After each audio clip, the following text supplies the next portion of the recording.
There was no reply. He turned to look at his parents. They were not there ahead of him. He turned to look on either side. They were not there. He looked behind. There was no sign of them.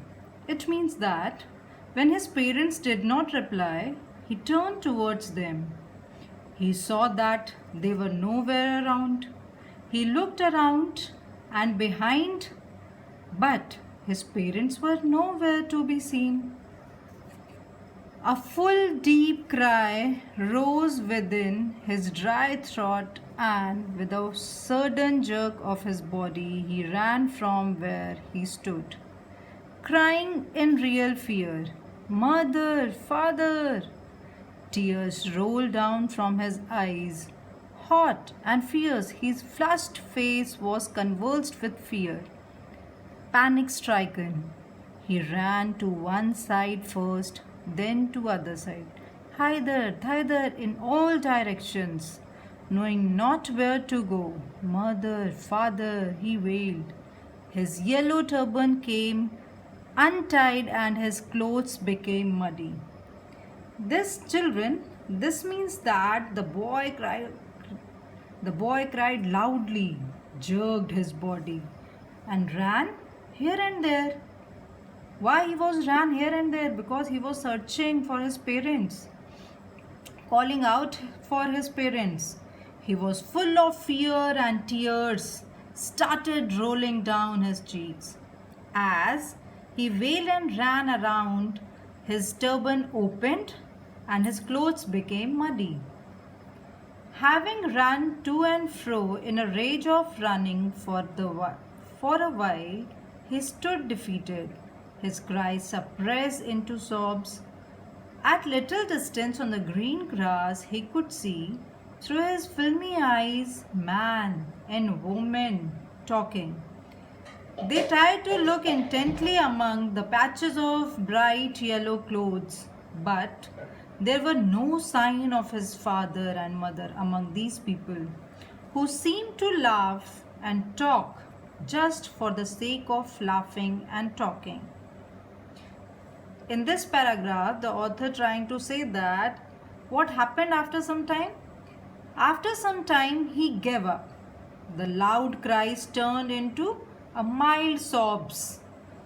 He saw some people standing and talking and tried to find his parents were among them. The laughter and talks of the people were meaningless for the child. He was just simply searching for his parents. Then what happened? Then he ran quickly again, this time to a shrine to which people seemed to be crowding.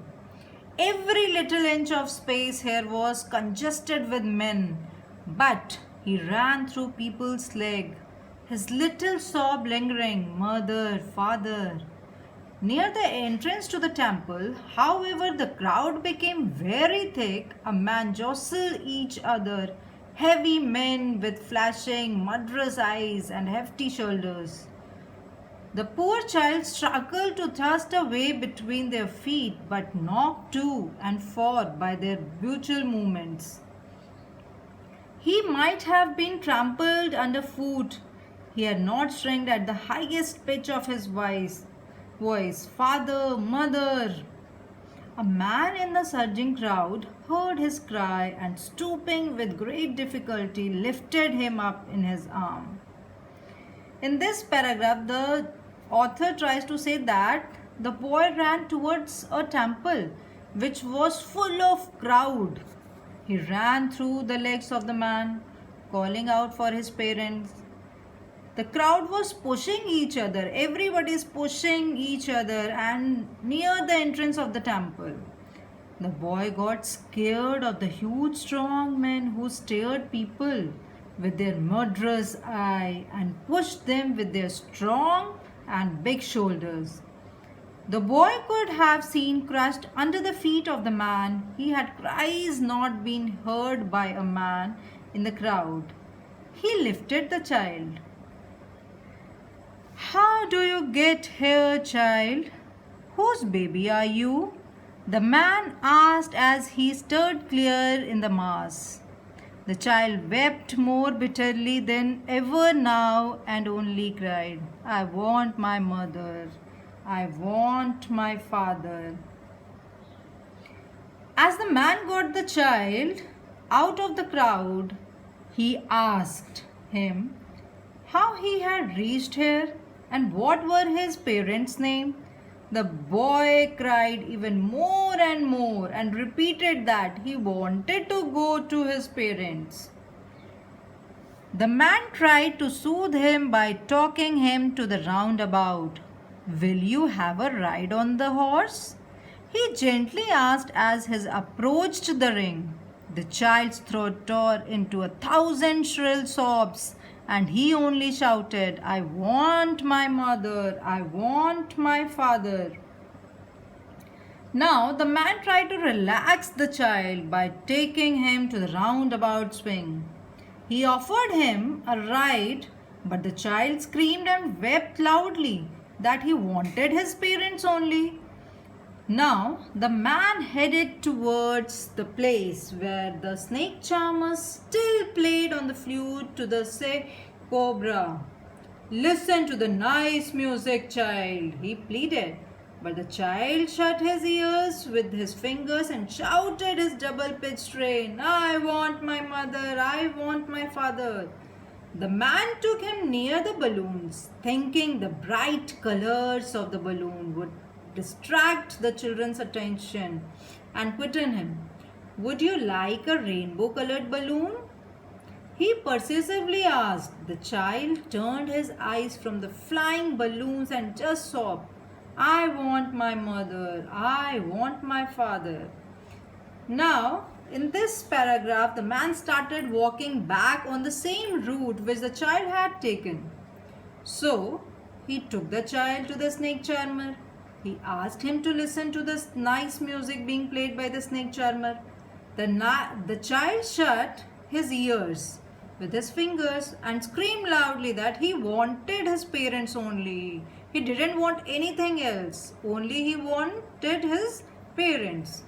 The man took the child to the bright colored balloons, hoping that he might get cheered by seeing them.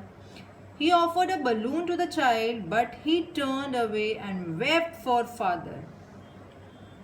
The man, still trying to make the child happy, bore him to the gate where the flower seller sat. Look, can you smell those nice flowers, child? Would you like a garland to put round your neck? The man tried to make the child happy and took him the flower seller. He asked him to smell the fragrance of the flower and offered him the garland. Now, what happened? The child turned his nose away from the basket and repeated his sob, I want my mother, I want my father. Now the child refused the smell of the flowers that he wanted to buy earlier because now his priority was to get his parents only. Thinking to humor his disconsolate charge by a gift of sweets, the man took him to the counter of the sweet shop. What sweets would you like, child? He asked. The child turned his face from the sweet shop and only sobbed, I want my mother, I want my father. Finally, the man took him to the sweetmeat seller and offered to buy sweets for him. Still, the child did not want his favorite sweet but wanted his parents only. Children, are you understood this story? I hope you all understood this story and you learned something from this story.